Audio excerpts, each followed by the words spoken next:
Et salut tout le monde. Aujourd'hui, on va faire un petit point sur le marché US.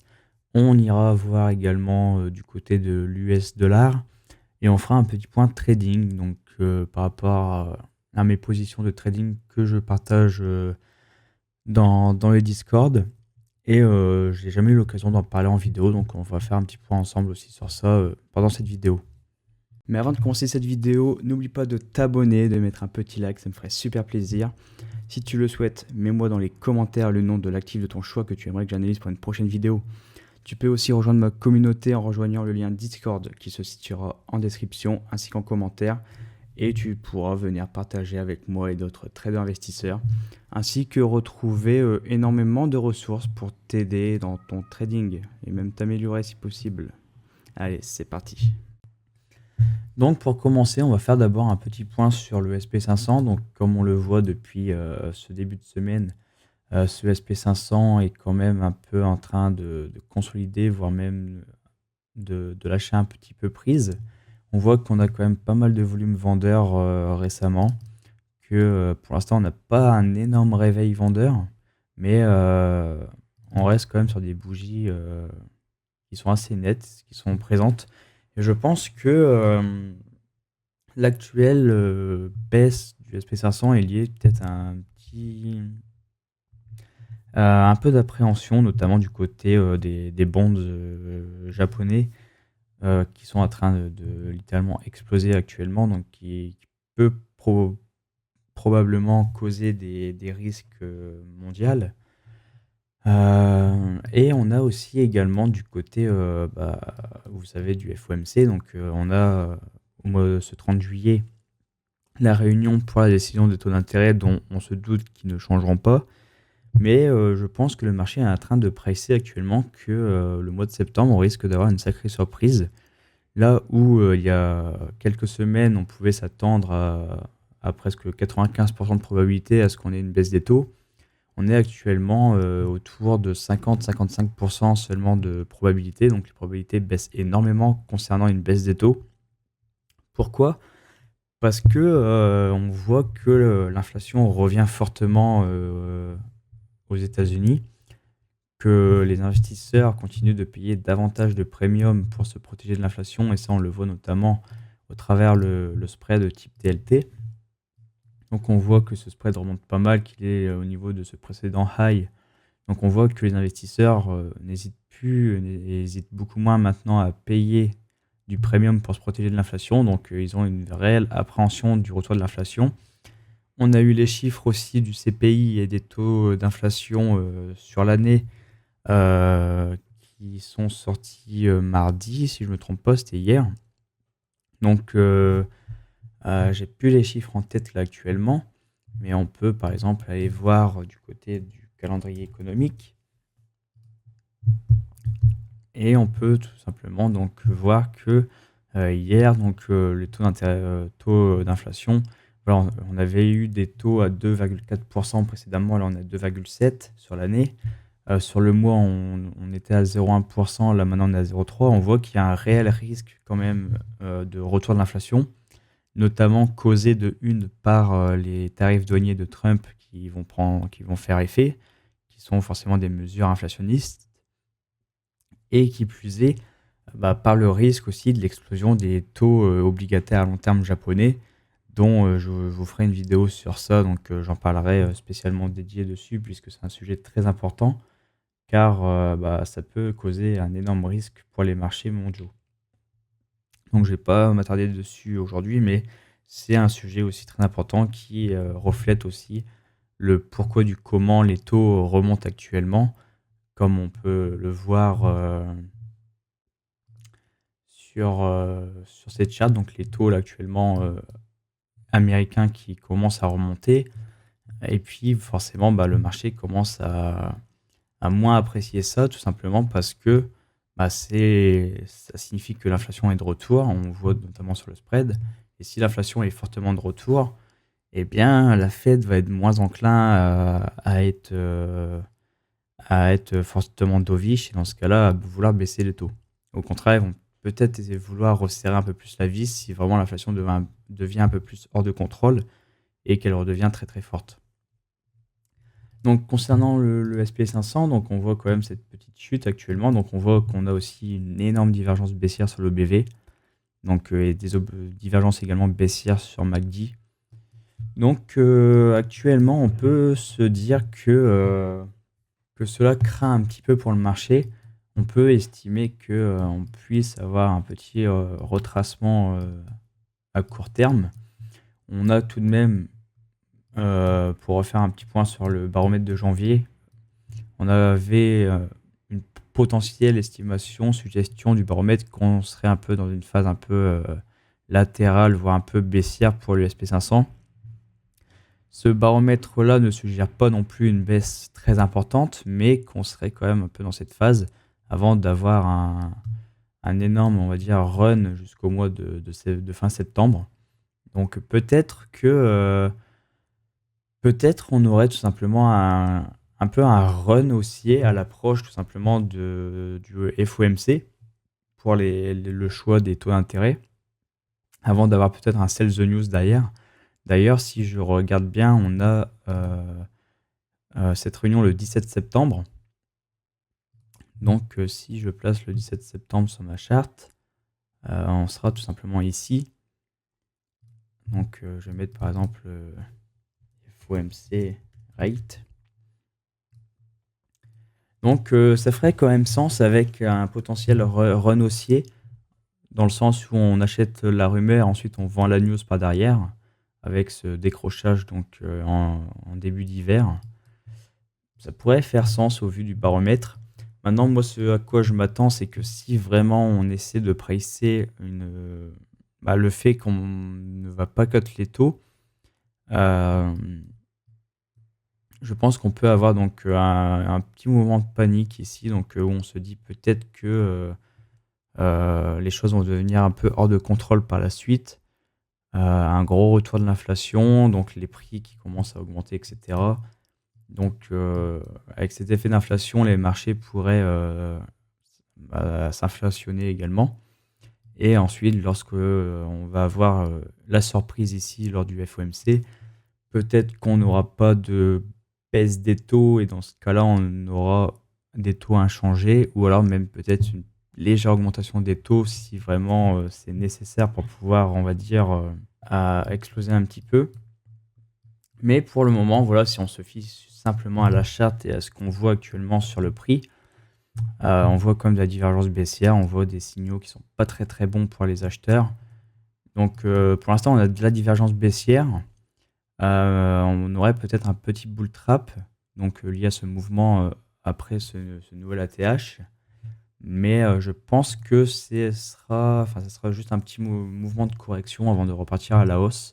Donc on pourrait simplement tracer peut-être un Fibonacci, mais pour l'instant, j'ai pas encore vraiment de signe de top, en tout cas de visible sur le marché, puisque bien qu'on ait des divergences, etc., j'ai pas encore de signaux voilà, qui montrent un changement de structure.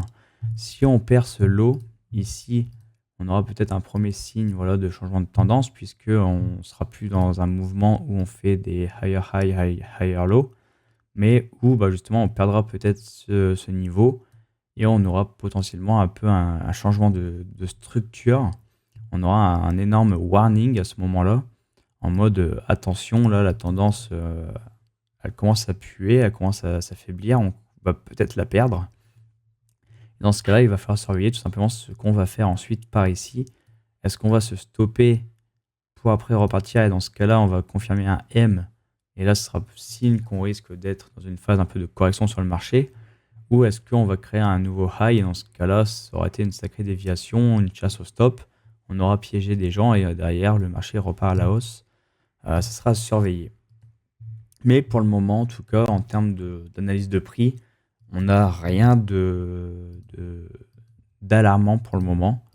On maintient les lows ici, donc pour l'instant, c'est très très bien. Donc ça sera à surveiller, mais si on commence à voir un M se former, là on pourra se dire, bon ok, il y a peut-être un short à jouer sur le SP500 ici, mais pour le moment, rien de très très dérangeant pour l'instant.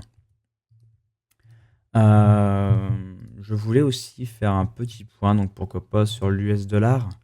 Donc, où justement, je vais reprendre le layout pour l'US dollar, faire un petit point dessus. Donc, il me semble que j'avais fait un tweet dessus justement concernant l'US dollar, lié à cette nouvelle phase de dévaluation, voilà, du dollar, où lors de chaque cycle de transition, voilà, on a toujours une période de dévaluation. Et j'avais noté que maintenant qu'on était passé dans ce grid cycle, voilà, on a eu une phase où ici, on avait eu une forte hausse du dollar. Mais là, on a ce nouveau signe où sur voilà, cette vue mensuelle, on a cet énorme M qui se montre sur le dollar, comme on a eu ici, par exemple, en 2001, où ensuite le dollar est reparti dans une nouvelle phase de dévaluation. Et donc, je m'attends quand même qu'à long terme, voilà, jusqu'à cette transition 2035, on reste dans une phase où on va encore continuer à dévaluer le dollar, ainsi de suite. Donc, même peut-être créer un niveau plus bas, on ne sait pas. Donc, à long terme, le dollar risque encore de se dévaluer. En tout cas, on a un énorme signe baissier ici avec ce M sur le dollar. Maintenant, si on analyse un peu plus à court terme, puisque c'est bien beau de regarder ce qui se passe à long terme, mais pourquoi pas faire aussi un petit point à court terme, histoire de voir ce qui se passe, on va dire, sur une vue un peu plus de trading. Eh bien, on a un dollar qui a tenté de bottom actuellement. Donc, on a un petit bottom ici depuis le début de mois. J'ai pas mes indicateurs, on va quand même les mettre. Tac. Donc, on a un dollar qui rebondit un petit peu. Je vais me mettre plutôt sur du daily, histoire de voir un peu ce qui se passe. Donc, on voit bien ici ce gros M. Et dans ce cas-là, moi, je pense qu'on est un peu dans une phase où on va essayer de bottom un peu. On va avoir aussi ce retour sur la neckline mensuelle. Mais on va peut-être consolider légèrement, histoire de pouvoir créer de la continuation de tendance baissière dessus. Dans le sens où on pourrait voir par exemple depuis ce top, donc on va essayer sans doute de structurer un peu un mouvement en AB est égal CD pour jouer, on va dire, le flow en fait de la tendance, de la structure. Donc cette structure nous suggère qu'on repart dans une phase baissière, ce serait plutôt intéressant justement de dénicher, on va dire, des setups de suivi de tendance. Donc cette structure nous mène sur une tendance baissière. Donc on pourrait essayer de viser, par exemple sur du daily ici, un peu une sorte de consolidation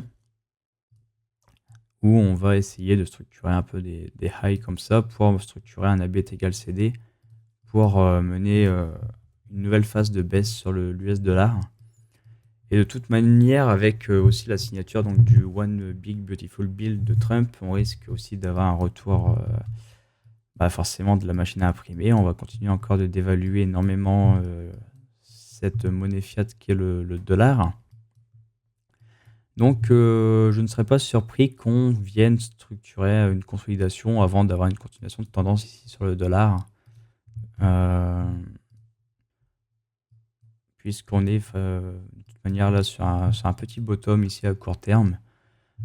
On revient également retester des petits niveaux, donc on voit qu'on avait eu ici ce gap de présent sur l'US dollar, donc on est venu combler.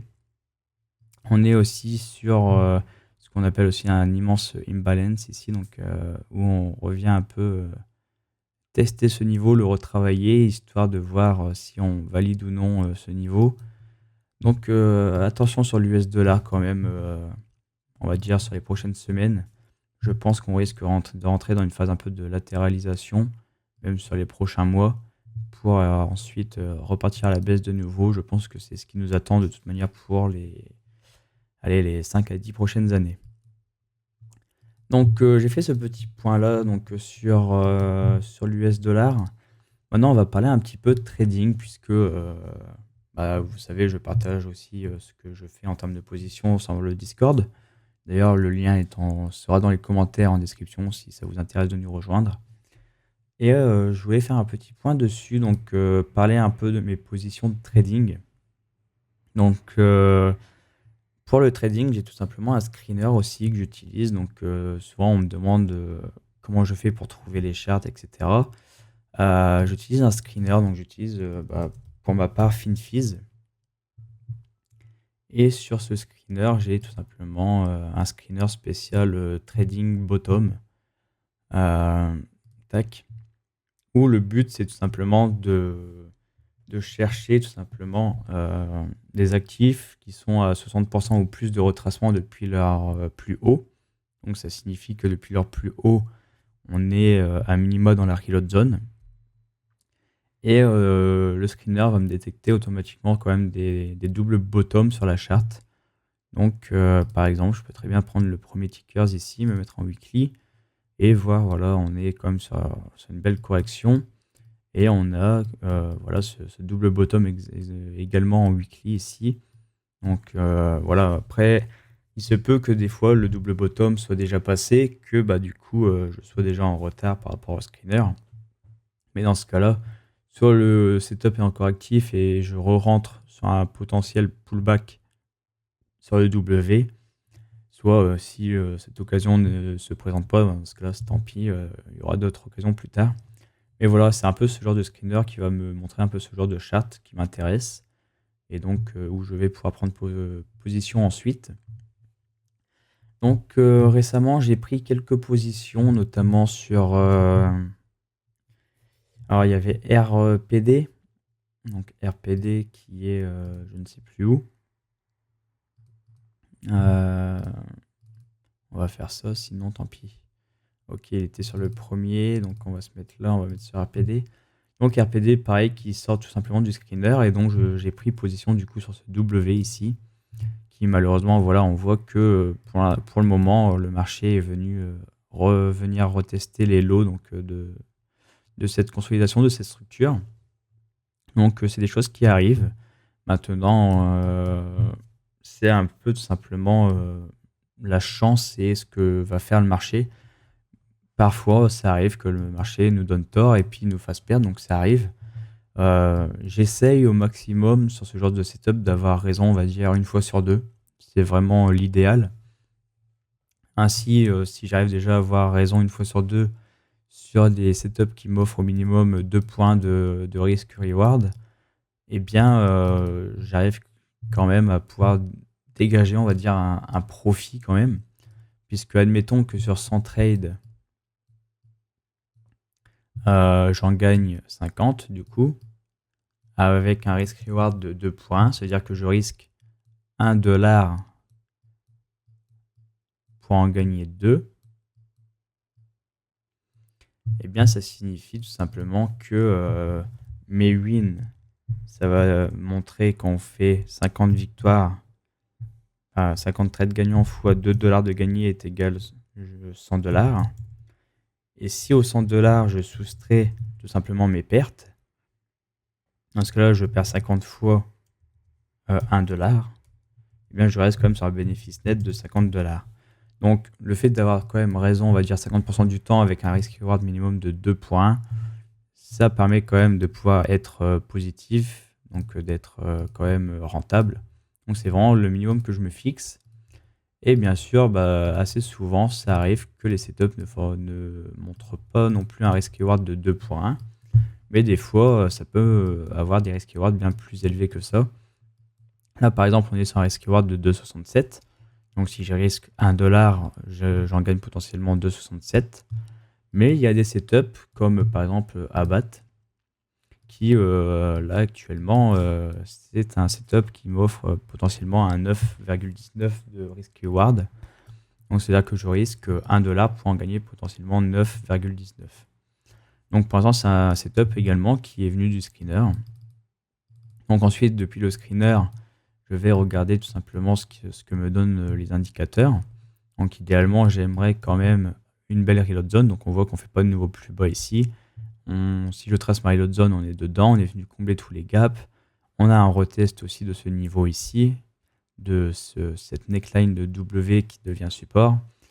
On voit que le marché consolide dessus, qu'on a de la divergence haussière sur le MACD. J'ai ce W également qui se montre ensuite sur le prix. Et ça, c'est vraiment ce qui m'intéresse. Donc j'ai ce W, je prends position. Et puis en avant toute. Maintenant, après, le reste, c'est le marché qui décide si je gagne, si je perds. D'ailleurs, j'ai eu ici le marché qui est venu frôler mon stop. Donc là, c'est pareil, le plus bas est à 860. Mais moi, mon stop, je mets toujours un tick au-dessus. Donc là, par exemple, mon stop, il est à 0,85 sur ma plateforme. Donc là, on est venu proche de venir chercher le stop, mais ça n'a pas été le cas. Et d'ailleurs, le marché a su remonter, donc très bon signe. Et là, actuellement, on est voilà, sur une belle dynamique où on est proche du TP. Bon, voilà, on est encore un peu loin, mais le marché se cherche actuellement. Donc, on verra si on vient chercher le TP ou si on se retournera et on ira chercher le stop. Auquel cas, ça fait partie de la vie de trader et puis on vit avec les résultats et puis basta. Donc, voilà, moi, quand j'ai des trades perdants, je m'en fiche dans le sens où j'ai suivi mon plan, j'ai suivi mes règles. J'ai acheté quand il fallait que j'achète. Et puis après, le marché décide du reste. Donc même si c'est une perte, je reste content parce que je n'ai pas dévié à ce que je m'impose comme règle. Et j'ai tout simplement suivi mon processus. Et ça, c'est le plus important, c'est de suivre le processus. Donc pour parler des récentes positions, donc en termes de position, j'ai eu aussi AEO aussi. Donc EO, donc j'ai pas pris cette position-là, ça j'en parlais sur le Discord concernant ce setup ici qui s'était montré. Donc avec ce doji ici et ce gap haussier qu'on est venu clôturer à la hausse. Donc un signal haussier quand même assez puissant. Mais sinon voilà, c'est pareil, j'ai eu cette charte. Donc c'est pareil avec la divergence haussière ici sur MACD. J'avais pas de divergence haussière sur l'OBV mais que sur MACD. Et puis ce W qui se montre ici, tac, on valide. Et quand j'ai vu cet actif sur le screener, c'était la semaine ici du 11 juillet. Donc le W était déjà validé. On était revenu sur la neckline, donc j'en ai profité pour racheter cette neckline. Donc là actuellement le marché reste autour de mon prix d'achat là, actuellement, donc rien de trop inquiétant. Donc c'est pareil, ça c'est un setup à presque 8,54 de ratio. Et sur ce genre de setup, j'aime utiliser tout simplement les 52 weeks. Donc, c'est tout simplement le Fibonacci sur les 52 dernières semaines. Donc, qui signifie sur l'année, enfin, c'est years to years. Donc, si le bottom a eu lieu le 13 juin, je vais regarder quel est le top le plus haut jusqu'au 13 juin précédent. Donc, si je me remets au 13 juin sur cet actif, on voit que le plus haut a eu lieu du coup ici. Donc je prends tout simplement mon Fibo de ce plus haut jusqu'au bottom et je trace mes 50%, donc où je prendrai mes profits. Donc voilà pour ce setup. Donc c'est pareil, ensuite j'ai pas mal de setups en cours qui sont en train d'être joués. Donc on a par exemple ici FF qui reste sur mon prix d'achat, on a ici AERT qui a bien explosé, mais qui s'est stoppé quand même un peu avant mon TP, donc à 1.57. Il est monté à 1.52 ici en open, mais on a baissé directement. Donc va falloir que je reste encore un petit peu patient pour lui. Pour le moment, on consolide bien ici au niveau des moyennes mobiles. Donc c'est plutôt bon signe. Peut-être une continuation de tendance à jouer ensuite si on valide ce W ici. Là, on a BWEN, donc BWEN, qui lui, depuis 2 jours, là, il explose plutôt bien. Donc, il montait tout doucement avec une belle consolidation. Donc, c'est pareil, consolidation, consolide ici en W. Et derrière, avec ce support des moyennes mobiles, et derrière, on explose à nouveau. Donc, à très très court terme, je pense qu'on pouvait par exemple déceler ici un setup de type AB est égal CD. Tac. Où on vient se garer dessus. Merde. Je vais reprendre le trait s'il me le permet. Où je le mets ici. Et donc, on voit qu'on est venu chercher le target du AB est égal CD. Donc là, à court terme, je ne serais pas surpris si on voit qu'on consolide un petit peu autour. Donc ouais, voilà, on voit qu'on est venu le chercher. On a consolidé un peu sur cette zone. Donc, c'est pas du tout une coïncidence pour moi au vu de l'objectif ici de la B est égale CD, donc le marché consolide un peu. Mais là, on essaie un peu de s'extraire automatiquement tout de suite. Donc, c'est plutôt bon signe. Le setup est encore loin d'être gagnant pour l'instant, mais on est quand même sur la bonne voie. Donc, un objectif à 3,03 $ et c'est pareil, on voit la structuration en W, on voit que j'ai eu la divergence ici sur MACD, etc. Donc, tout cela vient tout simplement de mon screener, donc de Bottom, que j'utilise sur FinFiz. Je vais faire un petit point également du côté de Game. Alors ça, ce n'est pas du tout lié à mon CTO de trading, mais là, c'est plutôt du CTO d'investissement. Donc, lié à mon screener KenSlim. Donc, KenSlim, c'est tout simplement un modèle fondamental que, dont j'ai dans les ressources de mon Discord. J'ai fait une ressource dessus pour présenter le modèle et de quoi il s'agit, si ça vous intéresse. Et qui plus est, Game est tout simplement aussi une action dont récemment on a voulu acheter de l'Ethereum pour leur propre trésorerie. Et donc on a eu la news ici, donc le 7-8 juillet. Et à l'open du coup de cette journée ici du 8, j'ai pu acheter ici vers 0,99 centimes du Game. D'autant plus qu'on avait du coup ce gros W présent. On avait également le screener KenSlim. Et en plus de ça, on a aussi cette news liée à la crypto-monnaie en trésorerie qui actuellement mène une énorme hype sur les marchés. Et donc, c'était vraiment, on va dire, le combo gagnant pour avoir une position bien gagnante ici. Donc, on voit que sur cette journée ici, on est venu chercher mon SHAD. Donc, sell half at double. Donc, je vends la moitié au double. Donc, j'ai pu retirer ma mise initiale où, du coup, cette position devient tout simplement gratuite à vie. Je deviens tout simplement un actionnaire à vie de cette société. Puisque même si elle tombe à 0, j'aurais récupéré ma mise initiale, donc je ne risque plus rien. Donc ici, les 3,96, c'est mon prochain objectif pour revendre encore la moitié de mes actions. Pouvoir récupérer de nouveau encore ma mise initiale. Et ainsi de suite. Donc là, on voit que sur cette nouvelle journée, le marché a bien repump ici. On s'était arrêté à 1,50 à peu près. On était venu recombler ce gap ici haussier. Et on rouvre de nouveau sur un gros gap haussier sur Game. Donc je ne sais pas si c'est lié à une news que Game remonte autant ou est-ce que c'est tout simplement une continuation de ce mouvement de hype lié un peu à ce mouvement de trésorerie crypto. Donc là, le 15 juillet, GameSquare planifie un appel conférence pour revoir la stratégie sur les 100 millions d'Ethereum, enfin les 100 millions de dollars d'Ethereum comme stratégie de trésorerie. Donc, j'ai pas l'impression qu'on a une énorme news pour l'instant sur Game. Donc là, c'est juste pour les actifs les plus... Enfin, pour les stocks les plus actifs. Donc non, on n'a rien de new ici pour Game. Donc c'est juste une continuité, on va dire, du mouvement de tendance initié. Donc voilà, c'est plutôt bon signe. Espérons, en tout cas pour moi, qu'on vienne chercher ce nouvel objectif, histoire d'aller atteindre donc ce nouveau double. Donc voilà pour cette vidéo, donc pour ce petit point sur les marchés US et également sur mes positions un peu de trading. Et puis ce petit point très rapide sur Game, donc du côté de mes investissements.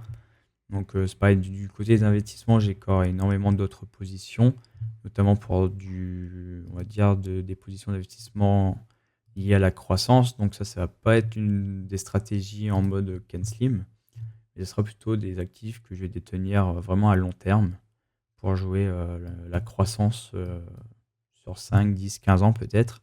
Donc des actifs qui m'intéressent fortement comme Coinbase par exemple, ou encore Super Micro, je ne sais plus le nom de cette société.